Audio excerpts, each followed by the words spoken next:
వార్తలకు స్వాగతం. ముందుగా హెడ్లైన్స్ చూద్దామా. తెలంగాణ 3వ పుట్టినరోజు పండగ సంబరాలు అవుతున్నాయి గుండె నిండుగా.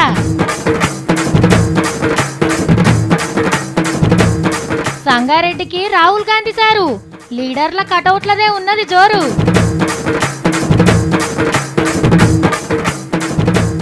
మన ఇంట్లోనే ఉన్నారు బాహుబలులు, మోయలేక మోస్తున్నారు ఒయ్యిలు. అమ్మా, తెలంగాణ రాష్ట్రం ఊకేనే వచ్చిందా? ఎన్ని ఉద్యమాలు, ఎన్ని ధర్నాలు, ఎన్ని దీక్షలు, ఎన్ని బలిదానాలు జరిగితొచ్చింది. తెలంగాణ కోసం ఎక్కని మెట్టు లేదు, మొక్కని దేవుడు లేడు. సకల జనులు ఒక్కటై తెలంగాణ కోసం కొట్లాడినరు, పార్టీలను తొవ్వకు తెచ్చుకుర్రు. తెలంగాణ రాష్ట్రం ఇయ్యక తప్పని పరిస్థితిని తెచ్చిర్రు. మొత్తానికైతే 2014 జూన్ 2వ తారీఖు నాడు తెలంగాణ రాష్ట్రం పుట్టింది. మరి అట్లా వచ్చిన తెలంగాణ ఇప్పుడు ఎట్లుందో చూద్దామా. తెలంగాణ రాష్ట్రం తెచ్చుకొని 3 ఏళ్ళు అయ్యింది. నా తెలంగాణలో నేను అని ఆత్మగౌరవంతోనే బతుకుతున్నాం. మన పండుగలకు ప్రపంచ గుర్తింపు తెచ్చుకున్నాం. మన బతుకమ్మ, మన బోనాలు ఇవాళ రాష్ట్ర పండుగలైనాయి.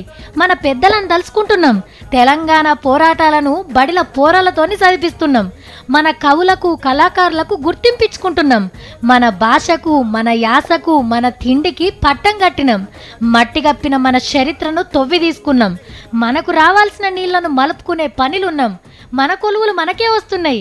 వ్యవసాయానికి ఆసరై సకల వృత్తులను కాపాడుకుంటా తెలంగాణ పల్లెల్ని బతికించుకుంటున్నాం. పసివిల్లల నుంచి పండు ముసలి దాకా అందరికీ నేను తెలంగాణ రాష్ట్రంలో ఉన్నా అనే మురిపెమున్నది. పార్టీలు జెండాలు ఏరున్నా తెలంగాణ అంటే అందరం ఒకటైతున్నాం. ఏరు పడితే ఆగమైతారు, మీ బతుకులు చీకటైతాయి అన్నోళ్ళే ఇవాళ తెలంగాణను చూసి సలాం కొడుతుర్రు. వాళ్ళు అక్కడున్నారు, మనం ఇక్కడున్నాం. దేశానికే ఆదర్శమయ్యే రాష్ట్రం దిశగా అడుగులేస్తున్నాం. తెలంగాణ రాష్ట్ర ఆవిర్భావ దినోత్సవం సందర్భంగా 3.5 కోట్ల తెలంగాణ ప్రజలకు, బయటి దేశాలలోన్న తెలంగాణ వాళ్ళందరికీ తీన్మార్ వార్తల తరపున శుభాకాంక్షలు.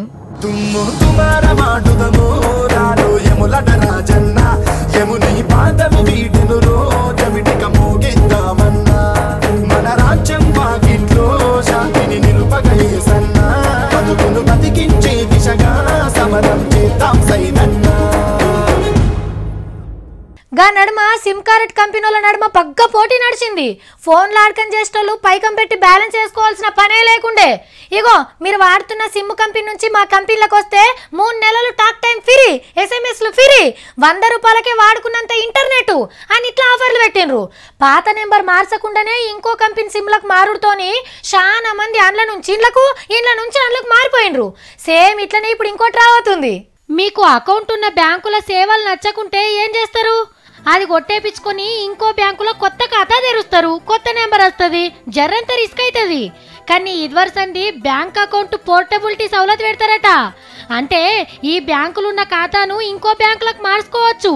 అకౌంట్ నంబర్ పాతదే ఉంటుంది, అందులో ఉన్న పైకం కూడా అట్లనే ఉంటుంది. పాస్బుక్ మీద బ్యాంకు పేరు మారుతుంది గంతే. సేమ్ ఫోన్ నెట్వర్క్ మార్చుకున్నట్టే. అట్లయితే మరి పాత బ్యాంకులో లోన్ కట్టకున్నా ఏం కాదా అని అడిగారు. కట్టాల్సిందే. మీ ఖాతా నెంబర్ కంప్యూటర్లో కొట్టంగానే పాత బ్యాంకుకి ఎంత బాకుంది, ఎంత మిత్తి కట్టాలే మొత్తం వివరాలు తెలిసిపోతాయి.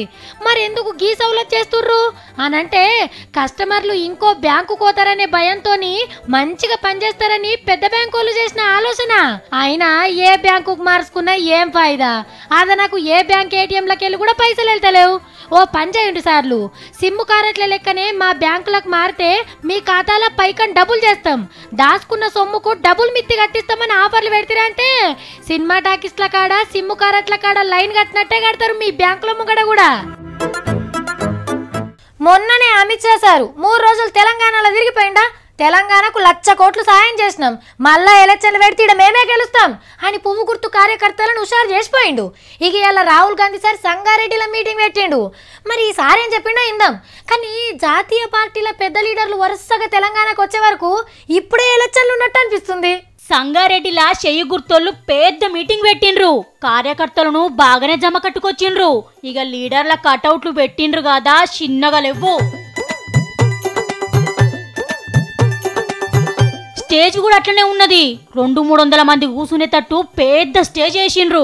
లెక్కకైతే రాహుల్ గాంధీ సారు మీటింగులంటే సారు కాకుండా ఒక్కలో ఇద్దరో ఉండేటోళ్ళు.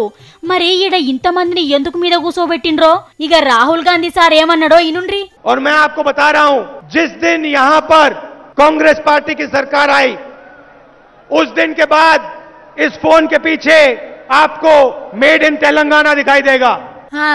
ఇప్పటి పోరగాన్లు అయితే దినం హార్లిక్స్ తాగుతారు, బూస్ట్ తాగుతారు, ఇంకేమేమో గుట్కేస్తారు. డైరెక్ట్గా విటమిన్లు ప్రోటీన్లు కడుపులోకి పోతాయట. కానీ చాలా మంది పిల్లగాన్లు వంగి వంగి నడుస్తుంటారు, భుజాలు జారిపోతుంటాయి. అదే వెనకటి పోరగాన్లు గంజి మెతుకులు గట్క తాగినా ఎంత గట్టిగా ఎట్లున్నారో.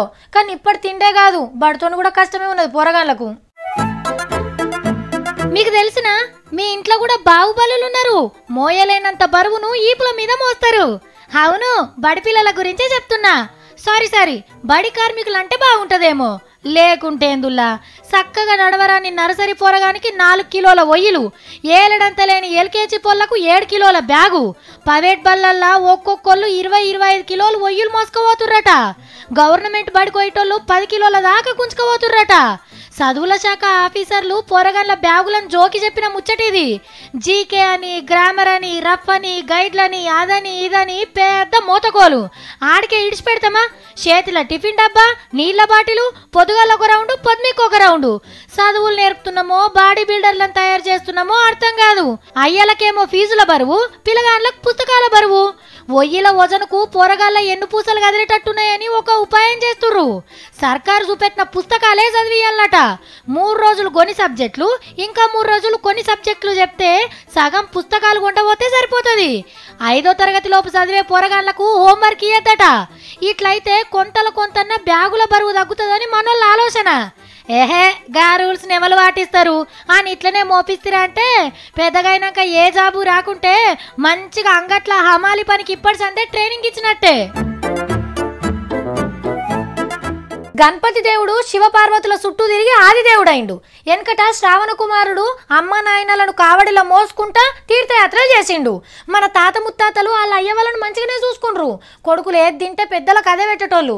కానీ ఇయ్యాల కన్నోళ్లను కడుపులో పెట్టుకొని చూస్తోళ్ళే తక్కువైతుర్రు. రెక్కలు వచ్చిన పక్షులోలే ఎవరితో వాళ్ళే చూసుకుంటున్నారు ముసలోళ్ళని ఇడిచిపెట్టి. ఎండల దీక్ష పట్టిన గీ పెద్దయ్య పెద్దమ్మది ఖమ్మం. 3 కొడుకులు వీళ్లకు. పెద్ద కొడుకు లింగన్న కానిస్టేబుల్ కొలువు చేస్తాడు.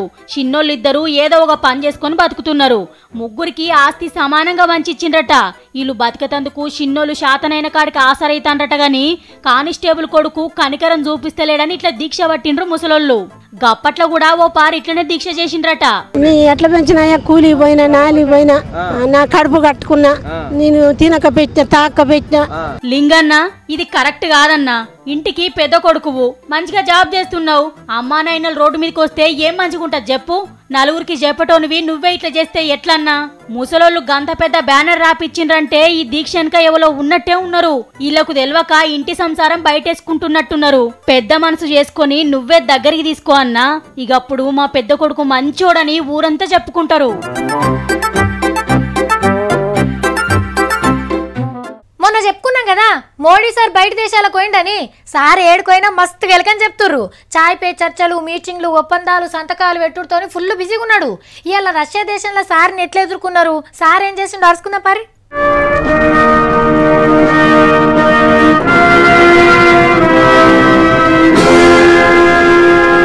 ఇట్లా మోడీ సార్కి ఎలకని చెప్పినాక 2వ ప్రపంచ యుద్ధంలో జీవిడిసిన జవాన్లని యాద్ చేసుకుని నివాళులు అర్పించిండు మోడీ సారు. అటెంక మన జాతీయ గీతం జనగణమన పాటను రష్యా జవాన్లు బ్యాండ్ సప్పులతో వినిపించిర్రు.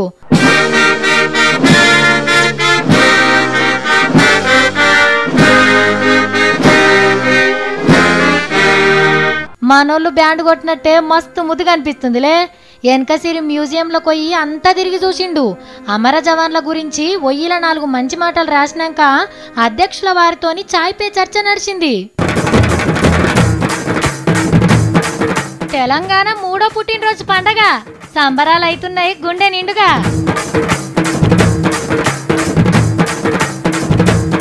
సంగారెడ్డికి రాహుల్ గాంధీ సారు లీడర్ల కటౌట్లదే ఉన్నది జోరు.